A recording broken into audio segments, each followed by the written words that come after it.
ჩვენში რომ პრობლემები არის ძალიან ბევრი, ამის დასტური ასევე ისიც, რომ ღვიძლი შური არის გამეფებული მთელს საზოგადოებაში.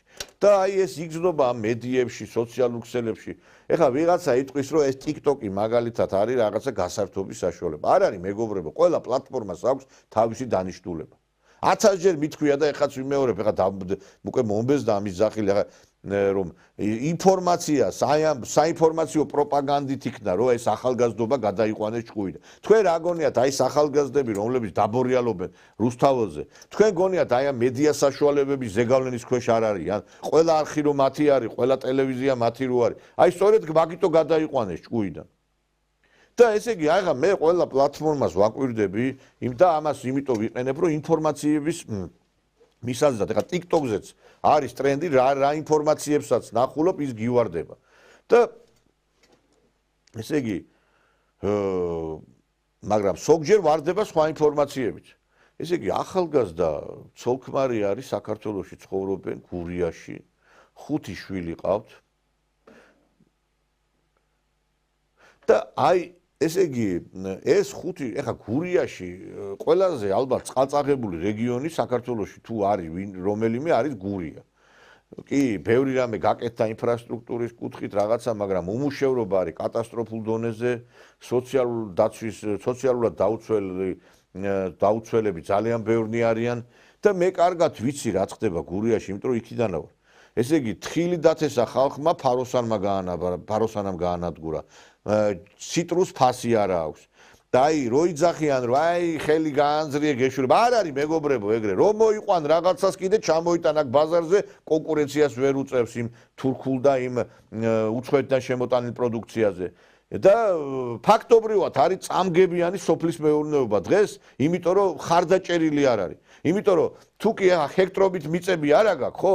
რაღაცა შენი პატარა ეზოთი 5 სულიან ოჯახს ვერ გადაარჩენ და ვერ გამოყვება. და ეს ადამიანი, აი ამ 5 სულიანი ოჯახის დედმამამ რაღაც ამ TikTok-ზე დაიწყო კამპანია, რომ აი იქნება დაგვეხმაროთ, სახლს გავაკეთებთ, კაცს გავაკეთებთ, რაღაცა საყოლს ვიყოლიებთ, რაღაცა და საქართველოს ფეხზე დგება, მომავალი გვეზრდება.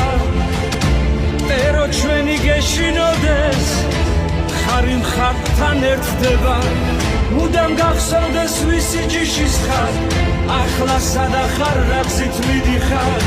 შენ ქართველი ხარ და მეც ქართველი, თვის შობელია ჩვენი მფარველი. ხალხმა ჩაურიცხა ფული და ეს საწოდავი ადამიანი გამოვიდა ტელევიზორში, თქვა, რომ აი ხედავთ ხალხო, აი აგერ საწოლი მიყიდეს, აგერ რაღაცა შემიძინესო. აი ხალხო დავასრულეთ. ეს გემრიელი ოთახი ჩავანაცვლეთ, აქ იყო საშინელება, კატასტროფულობა, ეს ოთახი იყო გაუქმებული, ეს ოთახი, იქითა ოთახი, დაბლა ოთახები ყველა გაუქმებულია, არ არის საცხოვრებელი პირობები და ეს ორი ოთახი გაუქმებული იყო. ხმარობდის ჩვენ შუშაბანს და ახლა სადაც ვართ ლაივში მედავერეთებში. ორ ოთახს მოვშოვეთ ფაქტობრივად ხმარობთ. დააჩენი იყო განადგურებული, გაპალაჩებული და მიდის თქვენი გვერდში დგომით აი ასე გალამაზება და უკეთესად გაკეთდება ეს სახლი და ოთახები და ეს აი დავამთვალიეროთ ყველაფერი, დავაგემოვნოთ. ბავშვებო, მადლობა გადაიხადეთ.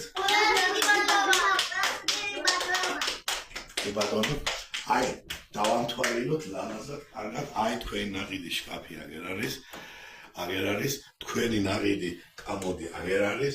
უღმესი მადლობა და ღმერთმა სიგეთეში და სიხარულში ყველაფერი ღმერთმა დამლოცოს და ამაზე გაგულისებული ადამიანებმა დაიწყეს ამათი ბულინგი, ლანძღვა, თათხვა, ესე იგი დავინტერესდით ერთი რა ადამიანები ლანძღავენ ამ ხალხს მე. ისე კითხვა მაქვს ერთი ყველასთან რა, ვისაც საპატრიარქოსთან შეხება გაქვთ, თან ისა რა ქვია, ასაახლობლოში ისინი ყავთ მღვდლები რა, შეეკითხეთ ერთი ძილისპირული საპატრიარქოში რომელ საათზე იწყება, რომელ საათზე იძინებენ. როგორც კი მზე ჩადის ქათმებივით, ალბათ თვალები ეხუჭება და ძეისას ძინავთ. მასე მიტინგზე რო გამოდიან სხვა ეკლესიის წარმომადგენლები და მშვიდობისკენ მოუწოდებენ ამ ტიტუშკებსა და ჩვენ ყაჩაღ და იმას რა ქვია პოლიციას ჩვენი ეკლესია სად არის საინტერესოა რატომ დუმს რატომ ახართ გაჩუმებული ხმა არა მოგეღებათ ფული გაქვთ ბევრი აღებული ხო გთამი ჯოჯოხეთს ანათებს და ეტყობა თქვენთანაც მოვიდა ის ჯოჯოხეთი და გაგინათათ ხო იმიტომ ვერ გადიხართ და ხმას ვერ იღებთ რომ უკან არ წაგართვას ხო იმან რა ქვია ბიძინან ფულები აი თქვენ გინდათ დავით აღმაშენებელი რომ წვერებით გათრიონ და ეგ განაფორები რომ გაცვიათ ტყუილა და ამოფარებულები ხართ თქვენ ფარისევლებო დაგახიოთ ყველას ზედ აღმოვაჩინე ესეთი ტიპის ადამიანი ეხლა მინდა გესაუბროთ აი ამ მათხოვარ წყვილზე რომელსაც მთელი TikTok-ი იცნობს და მინდა ერთი რამ გითხრათ ყველა იმ ადამიანს ვინც აი ამ მათხოვარ წყვილს ურიცხავთ ფულებს და აი ასე დათურ სამსახურს უწევთ ადამიანს 5 შვილი ყავს და ამ 5 შვილს თქვენ ცოტათი აზროვნებთ რა მაგალითს აძლევს და რას ასწავლის ასწავლის რომ იოლიმ ფული მოიპოვება ასე დაჯექი TikTok-ზე 1-2 ხელი გაიქნიე პირი გააღე ტაკი მასხარა გამოდი და შვილო ფული გექნება და სინამდვილეში ცხოვრება ასე არ არის 5 შვილს რო აკეთებდი არ ფიქრობდი რომ უნდა გემუშავა მაგათთვის მაგას არ ფიქრობდი მარტო საკუთარ სიამოვნებაზე ფიქრობდი ალბათ იმ მომენტში ხო ფუი თქვენ ყველა იმ ქართველს ვინც აი ამ მათხოვარს ფულს ურიცხავთ რომელსაც 2 ხელი აქვს 2 ფეხი ხალხო ცოტა გონსმოდით ვის ურიცხავთ ფულს თქვენ გონიათ რომ კარგს უყედებთ გინდათ 50000-ს რო ურიცხავთ და უყურებთ აი ამის ციგნობას ამის არ ვიცი რა დავარქვა რა ამის ტაკი მასხარაობას თქვენ გონიათ რომ კარგს აკეთებთ ხელს უწყობთ კიდე უფრო მეტად გამათხოვდეს და ცოტა ხანში ეს დაინახავთ რომ 5-ვე შვილს თქვენი ფულებით უყიდის სახლს გაურემონტებს ავეჯით გაუწყობს და თქვენ დადექით და შორიდან აი ასე მერე ყლაპეთ ნერწყვები და ის თქვით რომ ვა შეხედე ამას თქვენ ნაწვალებს და თქვენი ოფლით მოპოვებულ ფულს ამ ასეთ ღორებს რატო უყრით, რატო ურიცხავთ ხალხს? იცით რა არის? ხვის ომში ყველა ბძენი არის. ვისაც ქართველების გამრავლება არ უხარია, არ ვიცი, ის ქართველების მტერია. თუ არ გინდათ ამის ყურება, ნუ უყურებთ. გასაგებია ჩემთვისაც ეხლა რომ ვიღაცებისთვისაც და ჩემთვისაც შეიძლება სანახავი დიდად არ იყოს ეს ყველაფერი, მაგრამ კაცმა თუ კი ოჯახის გადარჩენისათვის მონახა საშუალება რომ ოჯახი გადაარჩინოს და პირობები შეუქმნას თავის შვილებს რა გინდათ რას ერჩით ვერ ხვდები რა გააკეთოს აბა ვერ გავიგე აი ზოგიერთებით გაიხადოს ჩაიხადოს და რაღაცა საშუკეთურ გზას დაადგეს ცდილობს რომ რაღაცა გასართობი კონტენტი შექმნას და ამითი რაღაცნაირად მიიღოს შემოსავალი. ეხლა რო უყურებთ ამ ბავშვებს, 5-ვე ბავშვი როგორ კარგად გამოიყურება, ჩაცმულია, დახურულია, ნაჭარ, ამას ენერგია არ ჭირდება. ზოგს გონია რომ აი იგივე 5 შვილის მოვლა ეს არაფერია. უწერენ იქ რას აკეთებ, არაფრის გამკეთებლები არ ახართ, მარტო მოწყალე. მაინტერესებს ეს 5 შვილი თქვენ გაუზარდეთ ამ საქართველოს. და თქვენ აჭმევთ, თქვენ ასმევთ, თქვენ უვლით, თქვენ ბანთ, თქვენ ახურავთ. ერთი მაინტერესებს ზაღლების და კატების მოვლის მეტი რო არაფერი არ იცის ზოგიერთმა და ვიღაცებს ჭკუას არიგებთ რომ თურმე შვილი რამდენი თუ არ შეგეძლო რომ ატო აჩენი მაშინ საქართველოში არავინ ოჯახი არ უნდა შექმნას და შვილი არ უნდა გააჩინოს იმიტომ რომ არავის არ აქვს დღეს იმის ნამდვილად საშუალება 5 შვილი იყოლიოს გმირობა დღეს 5 შვილის ყოლა 4-ის და 3-ისაც იმიტომ რომ არ არის საშუალება დღეს ეკონომიკური რომ არ ჩინოს ოჯახმა შვილები და მაშინ აღარ გავაჩინოთ შვილები თქვენ აძირლებო თქვენა ვინ ახართ მაინტერესებს 5 ძაღლის ყოლას 5 შვილი მაინც იყოლიე რაც 5 ძაღლის ყოლას სჭირდება იმდენი 5 შვილს კი არჩენს ადამიანი გოგო აქ რატო ამოხვედი რომი რას გავს გოგო აქაურობა ეს რა არის მიპასუხე რა არის ესე უნდა გავაბეწვიანო გოგო წეღან დავასუფთავე აქაურობა დასაცმელი უნდა დამეკეცა სიცხვილი არა გაგსაერთოთ ამ ხელა ქალს შენი ბუდე ხო გაკ წადი ახლა ჩქარაშენ ბუდეში. წადი შეხედი აქაურობა, შეხედე, აი შენი ბეწვები. ამოხვედი უკვე, ვაიმე. მეც მიყვარს გენაცვალე ეს აწონი, მაგრამ შედ არა ვგორაო. წადი, ალე, წადი ახლა, წადი. წადი. გამაგიჟა უკვე, გამაგიჟა. შენ რა არის, გახარ ბიჭო და მიღებ? Non, pardon. მე ესეთი საქართველო ნამდვილად არ მინდა. სადაც არ უხარიათ ადამიანს ხუთი შვილი რო ყავს. სადაც პირიქით მიესალმებიან, მაგალითად ვიღაცა, ესე იგი თუ კი რაღაცა უკეთურობა ჩაიდენ. არ შეიძლება ეს ბოღმა და ღვარძლი იყოს საზოგადოება. ეს ხუთი შვილი მარტო მისი კი არა, ჩვენიც არის. საქართველოსია. კი, გასაგებია, მეც არ შეამოვნებს, რომ ეხა ზის ახალგაზრდა ცოლ-ქმარი და ლაპარაკობს, რომ აი რამდენი ჩაგვერიცხა. ეხა არ არის კარგი მოსასმენი, მაგრამ რა ქნას? აი რა გააკეთოს მითხარი?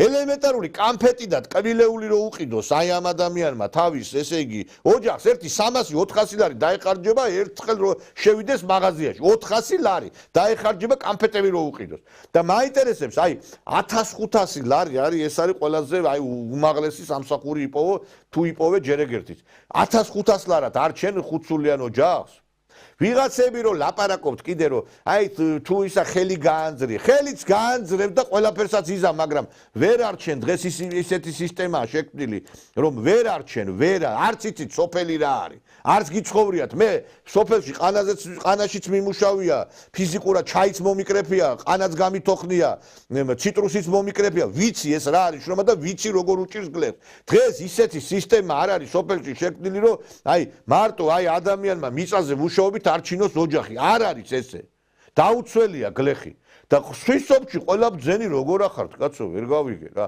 თქვენ შვილების გაჩენა არ გიდათ თქვენ დაკავებული ხართ სექსით გარყვნილებით უბედურობით და ვიღაცა თუ რაღაცას აკეთებს ვიღაცა თუ საქართველოს მომავალთაობას უზით იმას აგინებ და ლანძღავ შეუქმნით ამ ადამიანებს პირობები წაიყვანეთ ამუშავეთ ღირსეული სამსახური მიეცით არავის არ სიამოვნებს მოწყალება და თქვას რომ იცი რა დამეხმარეთ ამდენი და ამდენი გამიგია და მსმენია რომ აი წასულან დედები რაღაცა რო შვილები გადაარჩინონ მე ოჯახები დანგრეულა ეხა ვიღაცას რო ლაპარაკობთ აი ხელფეხი გახსენო ეხა ცოლი რო წავა 3-4 წელი და ქმარი ოქრა დარჩება 80% ოჯახები ინგრევა და ეს უნდა სწორედ აი ამ დასავლეთს რომ ამ საქართველოში ქართველები აღარ დარჩეს აღარ არის მყარი როგორ შეიძლება მეუღლე წავიდეს იქ იმუშაოს აქ დარჩეს და ინგრევა ოჯახები და ამიტომაც უნდა შეიქმნას ღირსეული პირობები და თქვენივე ლოგიკით ეხლა რომ მიუყვედა რომ ლაპარაკობთ რომ თუ იმის საშუალება მაშინ არავინ არ უნდა გააჩინოს შვილები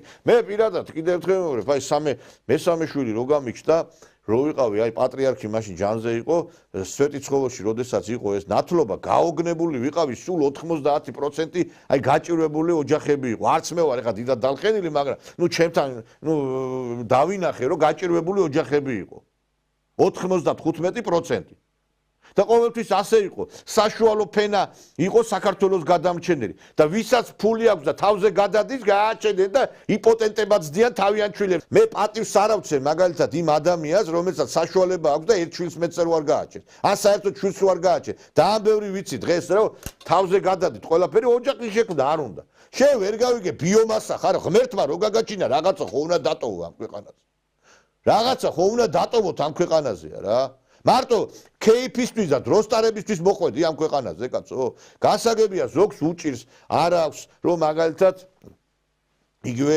ბინა იყიდოს და ამიტომ მე მესმის ასეთები მაგრამ ზოგს აქვს თავზე გადადის ყველაფერი და ესეთი აი ქალბატონებისგან გამიგია ხშირად მე რატო უნდა გავყვეო ისეთ ადამიანს ვინც ჩემზე სოციალურად იქნება დაბალი და არ თხოვდება მაინტერესებს ერთი მთელი ცხოვრება ბოზობით ხო არ უნდა იყოს დაკავებულებია რა ეკლესია აი ამაზე უნდა ელაპარაკებოდეს ახალგაზრდობა რომ ოჯახები უნდა შექმნან რომ გაჭირვებას უნდა გაუძლონ რომ უნდა აუცილებლად თითოეულ ტაძარში უნდა იყოს საუბარი რომ ოჯახის შექმნაზე ოჯახის შენარჩუნებაზე რომ რაღაცა პრობლემა რო იქნება არ უნდა იყოს რომ დაკრა ფეხი და ოჯახი დაანგრიო არავის ხმა არ მოუღია იმ აი დღეს ეხა აი ანტინარკოტიკული რაღაცა უკვე დაიწყო პროპაგანდა საქართველოში მაგრამ ვინმე როდესმე გამოვალ იმ სტამბულის კონვენციიდან დღეს რო კაცებს იჭერენ იმიტომ რომ რაღაცა ოჯახური ძალადობით გამოგონილი და რაღაცა ქალთა მიმართ გამოგონილი ბრალდებებით მე არ ვიცახი რომ ყველა ანგელოზია მაგრამ 80% დღეს ზის ქალთა მიმართ ძალადობაზე და ეს არის გამოგონილი ბრალდებები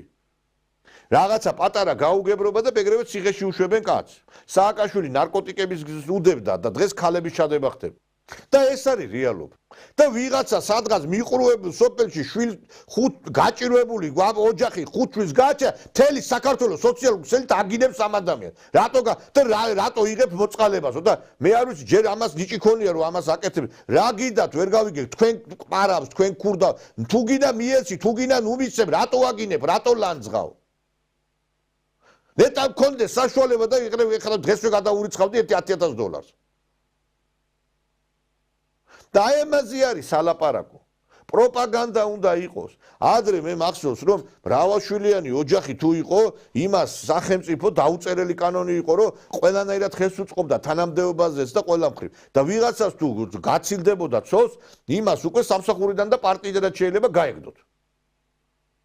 დღეს საქართველოში პირიქით მრავალშვილიანი ოჯახები და ესეთი მყარი ოჯახების პროპაგანდა კი არ მიდის პირიქით, აგერ ბულინგი მიდის და ლანძღვა და გინება. დღეს საქართველოში თუ გინდა ჩვენ გადარჩენა, მისაბაძი უნდა იყოს მრავალშვილიანი ოჯახი. დღეს თუ გინდა ჩვენ გადარჩენა, ოჯახების შექმნაზე უნდა იყოს პროპაგანდა. აი ხა რო გამოხვიდა ხელისუფლების წარმომადგენელი თქვა რომ აი უნდა ეს ნარკოტიკების საწინააღმდეგო პროპაგანდა უნდა იყოსო. ნარკოტიკი გეთანხმები და უნდა იყოს ასევე ოჯახების შექმნის პროპაგანდა, ოჯახების დაცვის პროპაგანდა, რომ მრავალშვილიანი ოჯახებს შეუქმნათ პირობები. აი ამაზე უნდა იყოს და აქ უნდა იყოს ეკლესიაც და ერით და ბერით ჩართული. ერთად უნდა ვიყო დავით აღმაშენებელმა, იმიტომ მოიგო დიდგორი და დავით იყო დიდი, რომ ის ეკლესიაც და სახელმწიფოდ ერთად იყო. ანაერად ჩვენ ვერ გადავრჩებით.